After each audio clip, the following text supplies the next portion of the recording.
9 a.m. Welcome to the Pinellas Suncoast Transit Authority Legislative Committee meeting. It is 9 a.m. and I am calling this meeting to order. I'd like to get started by going around the room so everyone can introduce themselves. Gina, would you start off? Gina Driscoll, St. Petersburg City Council.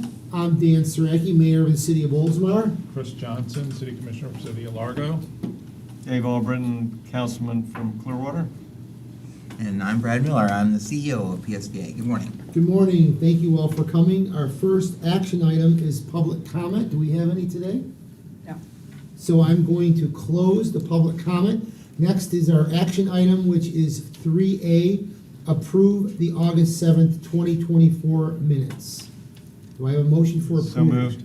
Second? I have a motion and a second. Any other discussion on this item? All in favor signify by saying aye. Aye. Any opposed? Motion passes.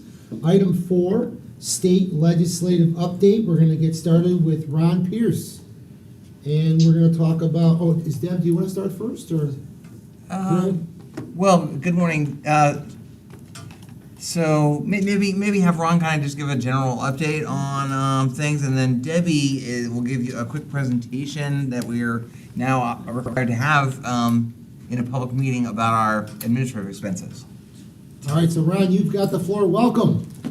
Awesome. Good morning, Mr. Chairman, committee members. I can be pretty brief. Harry's going to have a much more lively update from a federal standpoint than from a Tampa Bay standpoint. So probably the biggest news from election night last night, and all of you already know this, from a county commission standpoint, Charlie Justice was defeated last night by Vince Nowicki. So that will obviously be a big change there in Pinellas County. From a legislative standpoint, all the legislative seats stayed exactly the same. The really only competitive seat over there was Lindsey Cross, and she easily won re-election last night. So Brad and I have been, we've had a couple of meetings with delegation members, just in general, not even about our agenda. We don't really have an agenda yet for Tallahassee, but just in general, kind of giving an update about kind of post-session, what PSD has been working on, based upon some of the things that were done. Even though the local bill didn't pass, some things we've been doing because of that, but also there was a number of things that passed in 1301, which you're about to hear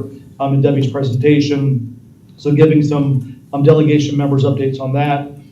We had other meetings that were scheduled. They got bumped during the hurricane. Obviously, the last couple of weeks have been consumed by the election, so we'll get those back on the books sooner rather than later.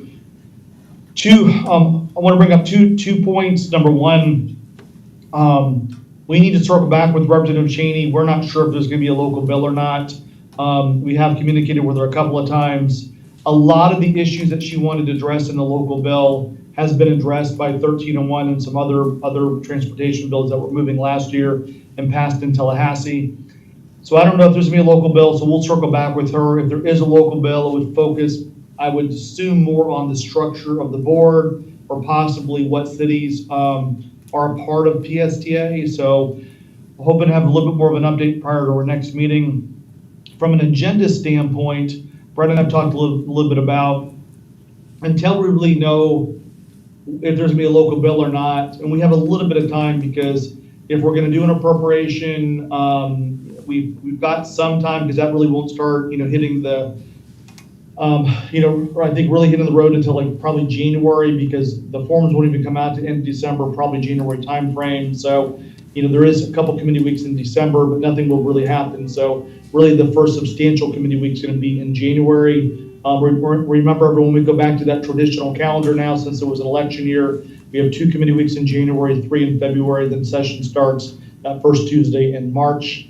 If there's a local bill, probably limits our ability, what we can and can't do to be proactive up there.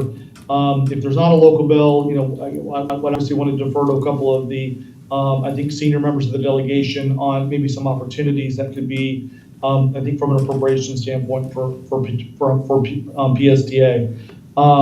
We don't know when the delegation meeting is going to be, by the way, so I'll try to get that sooner rather than later. Now that we're past the election, I think there'll be a delegation meeting probably sometime in, probably not December, but most likely, I'm assuming January timeframe. So once we know that, we'll circle back with you. So we do have a Tallahassee trip planned on the books. Brad and I are going to be up there the week of January the 13th. So we'll make sure that we get that out if anybody wants to join us. We have not scheduled a second trip yet. We will schedule a second trip probably during session. Part of that will depend on the timing of if there's a local bill, if there's not a local bill, if we have an appropriation, if we don't have an appropriation. I will prepare everybody for, we do fully anticipate there will be other bills dealing with transit out there in Tallahassee this year, so there may be some defense we're gonna have to play. We've been talking to the governor's office and talking to others about, what we've been, we're obviously complying with 1301, House Bill 1301.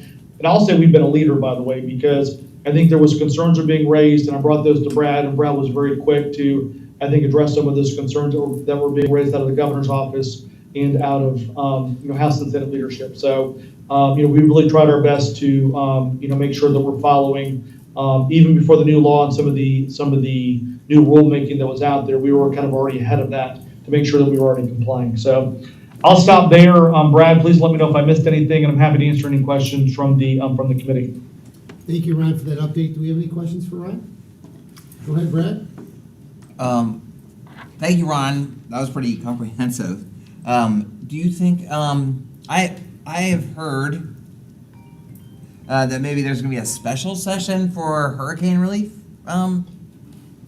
There's been talk about that, Brad, and it wouldn't be just hurricane relief. It'd probably be two different things. There'd probably be something related to hurricane relief, and then also the condo bill from a couple years ago, changing the implementation date of that potentially.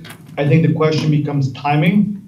I know the governor's really pushing the House and Senate to, consider a special session. The December committee weeks are separate. House goes first the week of the 2nd, Senate goes up the week of the 9th. All the other committee weeks, they're together. So if they're gonna do a special session, they'd have to drag one of the chambers up on one of those off weeks that they're scheduled to be off. Some folks have said, well, just wait until January. The problem waiting until January is, I believe the implementation of the condo bill goes into effect on January 1. So there has been some talk about that. I know that House and Senate leadership, have gone back and forth about the timing of that, but right now there's nothing on the books. And if there is a special session, it'd be on condo, and then probably would do something on hurricane relief, but we don't know the timing of that yet. All right, anything else? All right, Ron, thank you. And by the way, Deborah, congratulations on your victory. Yeah. Welcome, glad you're here today. Thank you. Yeah. Winner in the house. I'm really excited for you. Fantastic. You're probably really happy right now. All right, thank you. And then next item on our agenda is 4A, General Administrative Expenses. And Deb, you have the floor. And let me just introduce Debbie in this. As Ron said, we've been working on making sure that we're in compliance. Well, he was fantastic working with us, and when we were up in Tallahassee last year, and trying to communicate with the delegation about how these items that were in the bills, trying to work them so that they made sense. And then I'm really happy that we are in compliance. And so Debbie is about to show you that. The big reveal. So good morning, everyone. And as Brad said, we're going to be talking about some of the changes based on a House bill that have been implemented into the Florida statutes. Every year we publish performance measures in the newspaper related to PSTA. This bill then has been amended to include 3 other areas, one of which is on our general administrative costs. They've put a goal that we have to be equal to or less than the FDOT, the state average of our other transit agencies' costs, plus 20%. The other area is on a budgetary side. Our goal is to not increase our general administrative expenses by no more than 5%. Now, there's no penalties involved, but these are the goals that we have. And part of it is related to, our funding agencies, whether it's FTA, FDOT, they want to pay for operations. They want to pay for things that projects, programs, less for general administration, so we have to be very efficient. The last piece is we have to have disclosure of our executive management compensation. You can now find that on our website, and that is compliant with the statute. So FDOT had to come up with a way of creating a baseline for us to be comparative to, for all the transit agencies. What they did is they went out to the National Transit Database, the NTD, which we do for the Federal Transit Administration every year, and used that as their baseline. Now, the actual legislation is basically the same as NTD, but what FDOT eliminates out of the definition are insurance costs.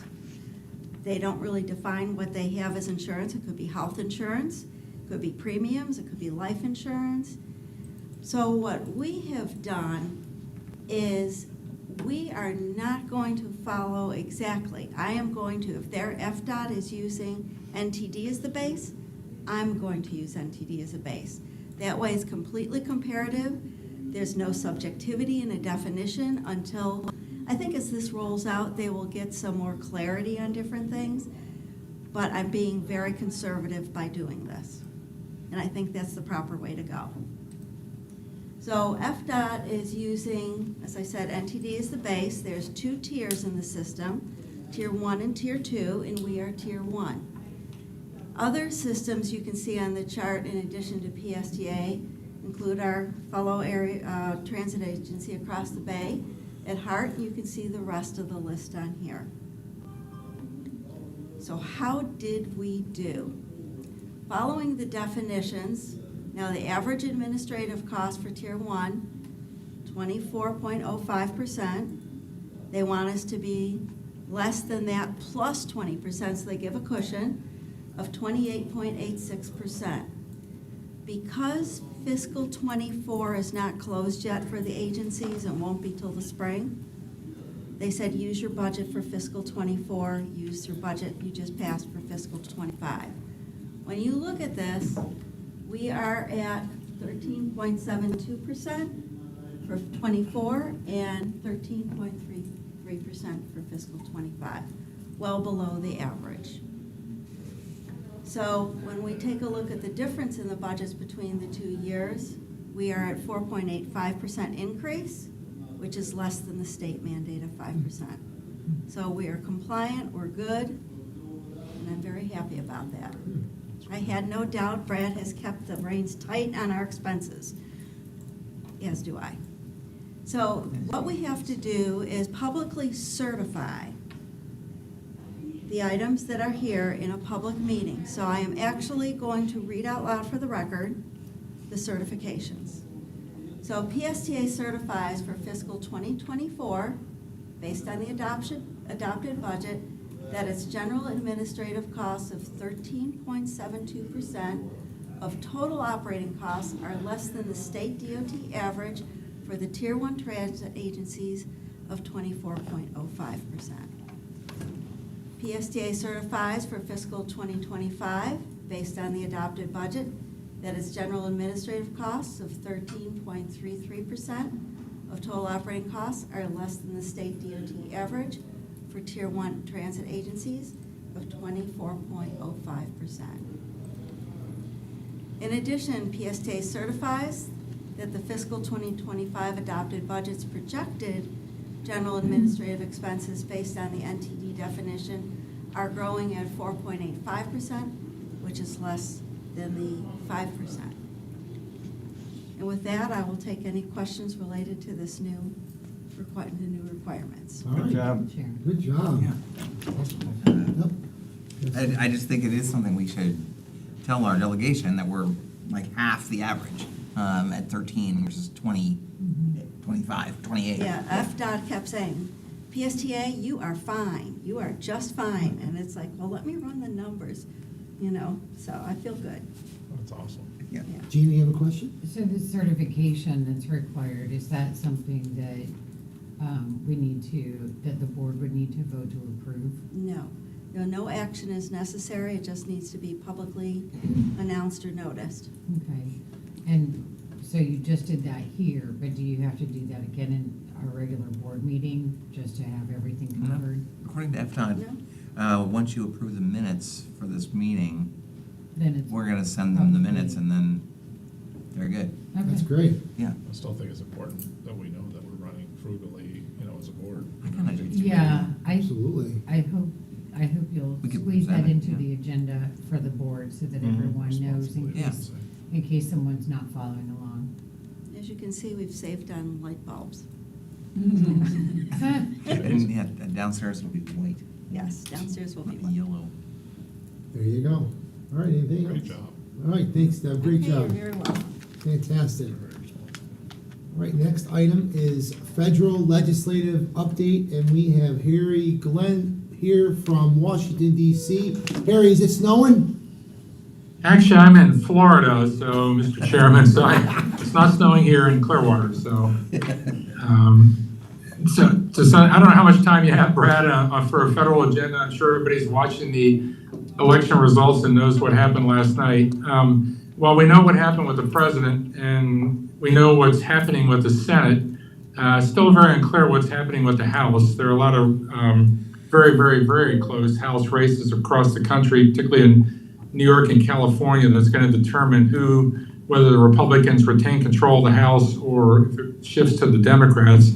We know that the Senate has picked up at least 3 Republican seats in the Senate, and it could go as many as 5 or 6 total. So that'll be a change in leadership in the Senate. So I think what that means for organizations like yours is some degree of uncertainty here to finish out this fiscal year. I know Debbie just presented her administrative and presentation, but right now Congress is operating under a continuing funding resolution that keeps the government open and running until December 20th. The hope was that Congress would finish all their budget work between now and then and move on to the next year. But if the House flips to Republican control, or retains Republican control when the Senate's control Republicans, and with President Trump coming in, there may very well be an effort in the Congress to postpone any final action on spending bills until next year when everybody on the same team's in charge. We probably won't know that for another week or two because it takes a while to count votes, particularly in California. So Brad, I know we have a project that's pending right now in the House Appropriations Bill, sponsored by Representative Castor for your 34th Street project improvements. That could get punted to next year, so we'll have to see. It also means that there'll be new leadership. Either way, there was going to be new leadership probably at the Department of Transportation. So there'll be a new leader at the Secretary of Transportation on down, including a new administrator for the Federal Transit Administration. So it'll be interesting to see who the appointees are there and what their priorities are for the next administration and the next Congress. So I think there'll be a lot of interesting developments here. The Florida delegation, everybody stayed intact, so there were no changes there. So that's a good thing. And Representative Castro, Representative Luna continue to serve, represent you in Pinellas County. Senator Scott won re-election in the Senate. So that's pretty much status quo. I know, Brad, you're going to be up in December in Washington. We talked about doing some meetings. We also want to talk about with some of our federal folks about your new role in providing ferry services for the greater Tampa Bay area. So I know we want to talk about that in December when you're up there, Brad. I'm happy to answer any questions about the election situation as much as I know at this point. Brad, I don't know if there's anything else that you wanted. Brad and I have talked last week about working on a federal agenda for next year. I'm sure that'll be determined a little bit by what the administration's priorities are. Just looking ahead, by the way, the administration, the new Trump administration is very intent on having an aggressive first 100 days in Congress. Among that would be tax reform is probably at the top of the agenda, potentially finishing out the appropriations bills for next year. I would keep an eye on, there has been some conversation about trying to claw back some of the spending from the previous administration on things like the Inflation Reduction Act and the bipartisan infrastructure bill. There was money that was provided in both of those bills that was directly appropriated in the authorization bills, unlike going through the regular appropriations process. So there could be some efforts to claw back some of that money as part of a budget reconciliation process in those first 100 days to help pay for some of the tax reform initiatives. So that's something that we need to keep an eye on because particularly the bipartisan infrastructure bill is important to you, and there's still 2 more funding cycles that would be available under those higher funding levels. So it's something we will continue to monitor for you. With that, Mr. Chairman, I'm happy to answer any questions and hear anybody else's opinions about what happened last night. Gina, you have a question? Yeah, thanks, Harry. Gina Driscoll here. Within the Inflation Reduction Act, and then more specifically, the bipartisan infrastructure law, what do you see specific projects or specific categories within that law that would be a high level target for the new administration to pull back on? Do you think it'll just be, is it a sledgehammer or a scalpel they're gonna use? What do you think? Yeah, I don't know yet. I mean, just for the big picture. So there's a process in Congress called the Budget Reconciliation Act. It's Right. something that will can only be used by a Congress if Republicans would control both the House and the Senate. It's an expedited way that Congress can pass budgetary legislation all in one tranche and only requiring a 50% majority, particularly in the Senate. So you avoid the 60 vote requirement in the Senate. So it allows Congress to move major spending legislation quickly. They would use that as they did 4 years ago or 8 years ago on tax reform, because Right. tax reform has a budgetary impact. In order to pay for budget or tax reform, you usually cut spending someplace and add to the expenditures on the other side. So that's an area where they would probably want to go in and try and reclaim some of this unspent money from these bills. I would think, Commissioner, in the Inflation Reduction Act, quite a bit of that money was directed to the Environmental Protection Agency. There's no doubt that the Trump administration would probably not be big fans of EPA. EPA did push out earlier this year a bunch of that money, several $1 billion in the Inflation Reduction Act. Instead of spreading it out over 5 years like they did in the bipartisan infrastructure bill, EPA pushed it all on one funding cycle. So quite a bit of that has been spent, but not all of it. On the bipartisan infrastructure bill, a lot of that the bipartisan infrastructure bill was bipartisan. There were Republican senators who supported the bill. And what that did, just for your reminder, the House and Senate Appropriations Bill provide funding for most of those programs on an annual cycle, like the RAISE grants and the FTA funding programs. All those are appropriated annually, and then Congress, then FTA can hold competitions for that money. What the bipartisan infrastructure bill did basically is it on its own appropriated additional funds on top of what's annually appropriated. So it kind of super funded the programs like RAISE grant and some of the low and no bus program, the ferry program, all of those received enhanced funding under the bipartisan infrastructure bill. I guess conceivably, the administration could try and claw back the last 2 years that are remaining in that 5-year authorization bill for things like the excess money for RAISE grant, the extra money was provided for the low no bus program, bus facilities, all those sort of things. They could go back and try and take back that money and use that towards deficit reduction. And I guess it just remains to be seen if they want to go that far, because transit programs are bipartisan in nature.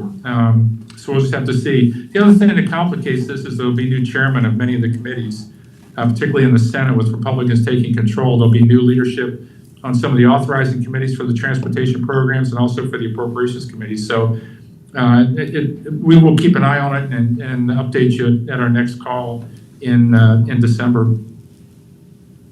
Thank you very much. Thank you. Any other questions? Yep, go ahead, Brad. So as Harry said, I talked a little bit to both Harry and Ron about next month, December. Hopefully, we'll have a draft legislative agenda for the state and the state and the federal legislative for 2025.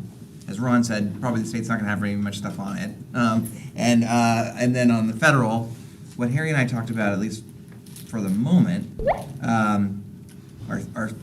three main things I know about. One is FEMA and USDOT emergency funding for hurricane repairs, PSTA has submitted, we did a whole bunch of extra service for the Pinellas Emergency Operations Center that is reimbursable, and then we had some damage to the roof of this building, and then the technology, some of the screens and stuff on the Sunrunner that are down by the beach, like I got totally flooded, and that all needs to be repaired. So we submitted a number to FTA and FEMA already. Apparently, that Congress needs to appropriate more money to FEMA and to the DOT to fill that pot. And so that was the hope that, I guess maybe, Harry, you're thinking maybe it wouldn't be done until the next year, that they could do in the lame duck session, they could refill those emergency funds. So that's number one. And number two is this issue that I've talked to the committee about before that we're just still kind of monitoring. And I don't know, that maybe there'll be a different view from a new administration on this issue with Uber and Lyft, and that the feds seem to be getting a little squirrely about us using Uber and Lyft so much because the drivers are not drug tested, like our bus drivers are. And we have been trying to follow their rules and using an old exemption. And FTA, the current status of that is that they've said that they are going to clarify. They're going to go through a process of clarifying their rule. And I took that as a good sign that they didn't say no. They said so they know that they have to modernize their 1994 rule because now Uber and Lyft have pretty much taken the place of taxi cabs. Right. And their rule is back from the taxi cab days. So we'll just see on that. We're just kind of monitoring on that. And then the third thing, which I don't know, maybe this is one of the items that they might take back. I don't know what you think, Harry. In 2021, Hillsborough County and Hart got a $4 million appropriation for a ferry vessel, a boat. And that was supported by Congresswoman Castor, and they got it. And then Hillsborough County has decided now not to implement the service between MacDill Air Force Base and South Hillsborough County, like that the boat was going to be used for.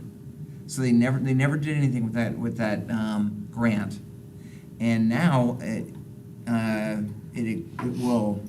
will expire, I think in 2 years. I think I heard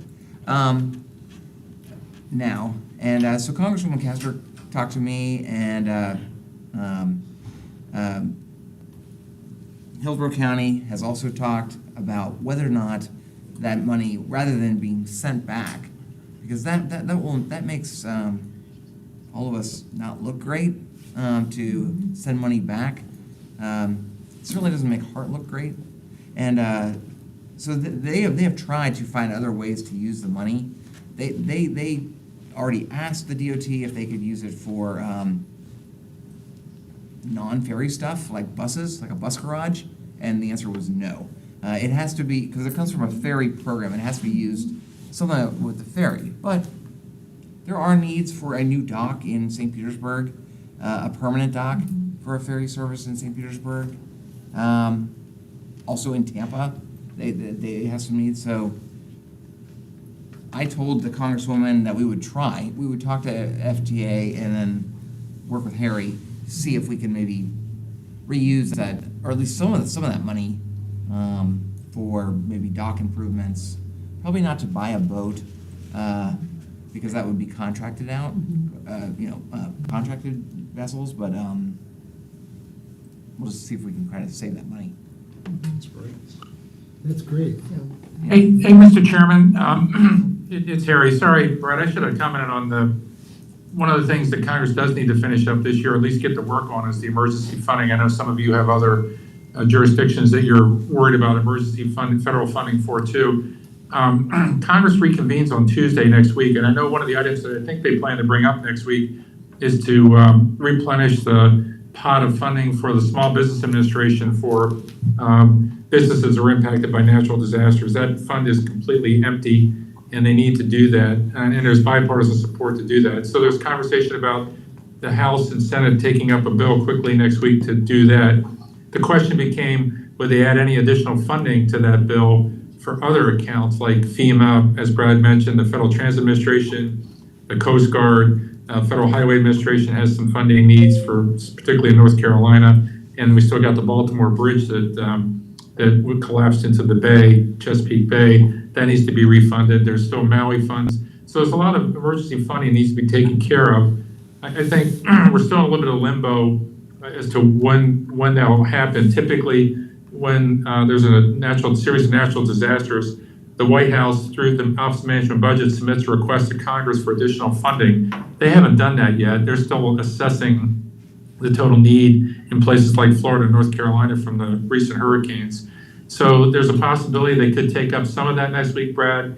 I would think it's doubtful they will do anything but the Small Business Administration next week. But there's this other deadline in December, whether they pass another continuing funding resolution in the next year, or if they wrap up their bills next year for the year, they might add some emergency funding to whatever that next piece of legislation is in December. So, Brad, I think that's the most likely place where you'd see DOT funding for things like FTA and Federal Highway Administration. But we'll continue to work with that. I think, Brad, we talked about maybe trying to get the Florida Transit Association to come up with a list of all of the needs for all the transit authorities that we could circulate to our delegation. Yeah. We have 4 members from the delegation on the Appropriations Committee, and then Senator Rubio's on the Senate Appropriations Committee. So it would be helpful to get that information to them to make sure that it's included in whatever emergency funding package they put together in December. So we'll work on that, and we'll continue to monitor that. Brad, I have made a request to Kathy Castor's office to talk to her staff about the ferry situation and just to brief them on the fact that you all are taking leadership on the ferry operations for the Tampa Bay area, and that there's this existing grant out there that's going to be lost unless we can find some creative solution. A docking facilities, pier facilities are an eligible expense under the ferry program, so it would make sense that maybe FTA could transfer from purchase of a boat to a docking facility, so we can continue to work on that too, Brad. Brad? Great. One of the things we'll need to do is, so it doesn't get lost, is obviously transfer the grant to PSTA, which FTA can do, Yeah. or DOT can do. So is that like an application? No, they would have to do some paperwork to be able to shift the grant to us. I know Hart wanted to return the grant, and we don't.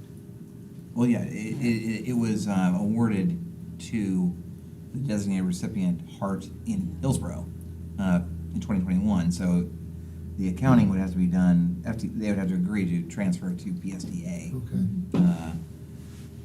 But I don't think that should be a problem if they go for it. I definitely agree, we don't want to lose that money.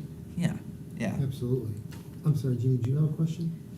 Yeah, I mean, I know from my own research on on that part of the bill that included ferries, that the dock is eligible, like Harry said. The Cross Bay Ferry program is a collaboration that includes Hillsborough County.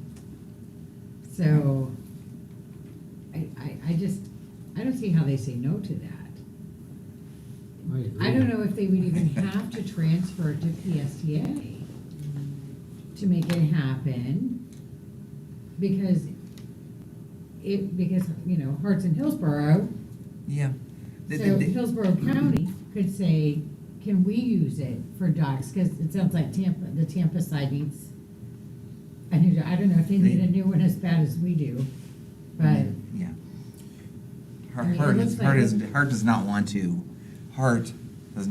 to manage the No. grant. But, oh, the grant, Right. So it would transfer to PSDA. okay. I mean, yeah, if part of the grant went to docking improvements in Tampa, sure, Right. the city of Tampa could manage that project. We could have an agreement to, use the funds like Yeah. we do with Clearwater and everything, yeah. Well, I think it just makes a strong argument for that when it's something that would, even if it did if transferring it to us, it's still going to benefit, Hillsborough Right.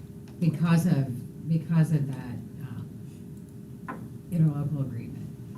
You had mentioned 2021. What took them so long to say no or decide not to? Well, there was a lot of Smart. heart and politics around that, around specifically the ferry in Hillsborough. I'm not exactly sure, but there was some issues about where it would have a dock in South Hillsborough, and there were some environmental problems that they had, wetlands and things like that, where they were going to build the dock, and I remember all that. But yeah, it just sat there. It's a lot of money. Yeah, it is a lot of money. All right, do we have any other questions? I don't think for a Brad St. or Pete Harry? dock was going to cost $4 million. So No. yeah. Any other questions for Harry or Brad or Deb on this subject? All right. Then we're gonna move on. Thank you, Harry. Thanks, Harry. Yeah, thanks, Harry. Thank you, Harry. Thank you, Ron. We're gonna move on to item 6, other business. Does anybody wanna share any other business? Brad, you got some more stuff you wanna update with us? I think that's Nothing? good. Anything from you, Deb? No. All right, you got something? Sure. St. Petersburg City Council's Legislative and Intergovernmental Relations Committee is going to be meeting, and as we move forward with our city's legislative priorities, I want to make sure that any opportunities for us to advocate together and have something on both of our lists. Yeah. You know, I think that's more important than ever right now, on the state and federal levels. Agreed. No, agreed. So just know that we're about to start talking about that. Good. All right. Dave, you got anything for us? Nope. Nothing going on in Clearwater? No, well, we got a lot of things going on. Yeah. Yeah. City of Largo, we passed our amendment to be able to sell the city hall project, so that was very happy. We're happy about that, so hopefully we can attract a great developer to that That's space, great. and That's we're good. excited about that. But other than that, we're excited for the next 2 years, see what we can get done. You got something? So I will add that I did talk to Abhishek at the planning committee meeting about the intermodal center starting. They think they'll break ground next summer. So That's great. Yeah, right next to our new city hall, which is already broken ground. So we got a lot going on in that area. It should be really exciting to see that come forward and actually start moving forward. So. Yeah. Great. Deb, you want to share anything with us? Do not, I'm still on my.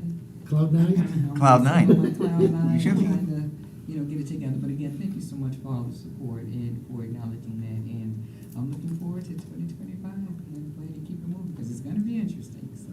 So I have just quick 2 updates. All the trash, all the hurricane debris is all picked up in Oldsmar. We put it next door to our city hall site. It was a mountain of just trash, mattresses, you name it, it was there. They've taken it all away. It's gone. There's a very small pile left. All the neighborhoods have been cleaned up. So yeah, we're moving forward with the hurricane recovery. And then the other thing I want to share is tonight we have a workshop for our downtown, right next to City Hall, where that lot was being used for that dump site. We are having a meeting with a developer, Stanberry Development, and we are gonna discuss our new downtown. So we're gonna see what's gonna happen. We're finally Oh, gonna that's exciting. get a downtown since 1921. So, we'll see what happens. Amazing. Well, congratulations on the debris pickup. Yeah, I That's think we're really one of the impressive. first municipalities to get it all cleaned up. Oh, yeah. Yeah. You got your FEMA reimbursement on the way? I doubt it. Probably 3 years. You know what's funny? The first disposal company that we hired, that we signed a contract with, they never showed up. They never showed up.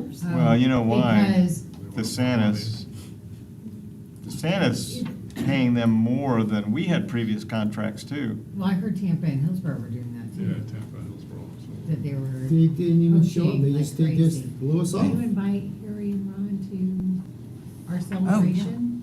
We should. So Ron and Harry, Brad would like to share something with you real quick. Harry, Harry and Ron, if you have not received an invite, we will send one to you to our, we're having a little rescheduled party for our 40th anniversary. PSA's 40th birthday is, we're going to have an event on Friday.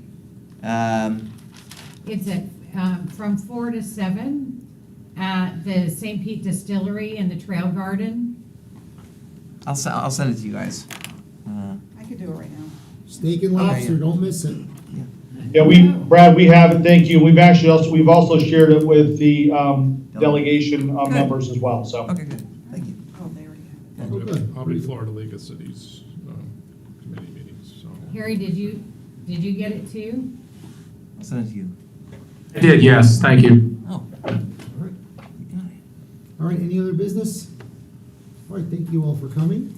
Great meeting. Thank you, Debbie, for your presentation. Brad, everything you do for us. Meeting adjourned. When's our next meeting? Next meeting is January 8th. Sorry about that. Oh, yes, there it is, last line. January 8th, 2025. Put my 9 glasses a.m. on. Oh, yeah, okay. Well, have a nice December. Yeah, we got the December off. Well, we have a board meeting on this, Oh, that's the right. first Wednesday of December. Yeah.